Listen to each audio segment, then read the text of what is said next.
Chandrayaan 3 successfully launch हो गया है and if everything goes well ये दुनिया का पहला ऐसा स्पेस मिशन होगा जो कि मून के साउथ पोल में लैंड करेगा। इससे पहले के सभी स्पेसक्राफ्ट्स मून के इक्वेटर से कुछ डिग्री लैटिट्यूड नॉर्थ या साउथ पर लैंड हुए हैं।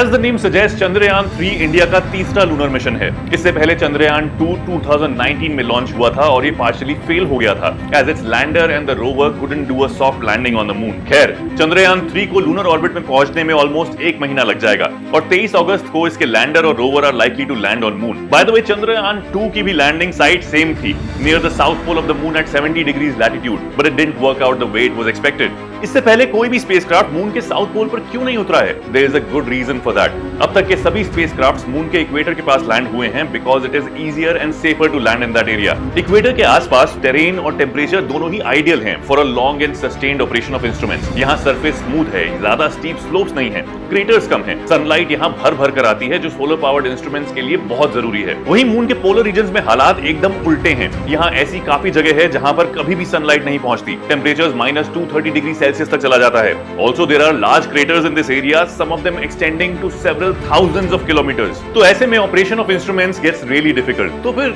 क्यों एक बार फिर से लैंड कराने का प्लान कर रहे हैं हम अपने चंद्रयान को यहाँ? रीजन यही है, इन सभी परेशानियों की वजह से आज तक इस रीजन को एक्सप्लोर ही नहीं किया गया है। But several orbiter missions have indicated that इस रीजन के कुछ डीप क्रेटर्स में there is a presence of substantial amounts of ice molecules. इसके अलावा सिंस यहाँ का टेम्परेचर इतना ज्यादा ठंडा है and there is no sunlight, तो इट मींस दैट इस जगह पर जो भी है हजारों लाखों सालों से that's frozen in time without much change. तो इस एरिया के पत्थर और मिट्टी can provide clues to the early solar system. लेकिन मून के पोलर रीजन्स में सनलाइट क्यों नहीं आती? सीन ये है कि हमारी धरती का एक्सिस तो टिल्टेड है बाय 23.5 डिग्रीज, तो इसलिए यहाँ हर जगह सनलाइट पहुंच जाती है। लेकिन मून के एक्सिस में हार्डली कोई टिल्ट है, जस्ट 1.5 डिग्रीज। अब मून के नॉर्थ और साउथ पोल्स पर बड़े बड़े क्रेटर्स हैं। मून के अपनी एक्सिस पर टिल्ट ना होने की वजह से sunlight never shines on the floors of these craters. इन एरियाज को परमानेंटली शैडोड रीजन्स कहा जाता है and it will be a great feat to be able to explore these areas. इसके लिए चंद्रयान 3 में एक रोवर भेजा जाएगा that will go around this lunar surface conducting scientific experiments and gathering valuable data.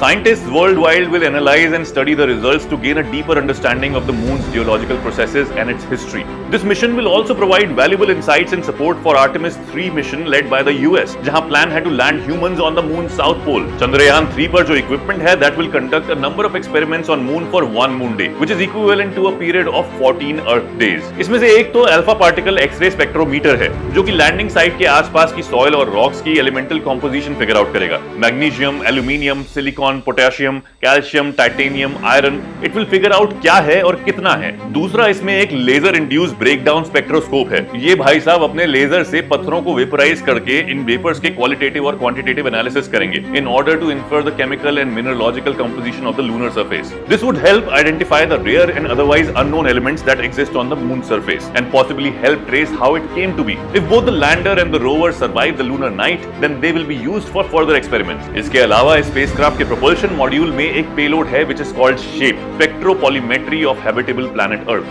I know, sir के ऊपर से निकल गया। सिंपल भाषा में ये एक ऐसी टेक्निक है जिसके जरिए अर्थ से रिफ्लेक्ट होने वाली लाइट को मून के ऑर्बिट से स्टडी किया जाएगा। अर्थ का स्पेक्ट्रोपोलिमेट्रिक सिग्नेचर मेजर करके साइंटिस्ट उसे दूसरे प्लैनेट्स की रिफ्लेक्टेड लाइट से कंपेयर करेंगे to see if they qualify for habitability. Chandrayaan 3 Bharat के लिए और हमारी स्पेस एजेंसी के लिए एक बड़ा स्टेप है towards developing and demonstrating technology that would one day be used for interplanetary missions. ये सिर्फ इंडिया ही नहीं बट पूरी ह्यूमन रेस के लिए ऐसी इंफॉर्मेशन गैदर करेगा that can define our future. अब तक मून के साउथ पोल तक कोई नहीं पहुंचा है. Let's hope Chandrayaan 3 will successfully land and complete its mission. I am very excited about the results. What about you?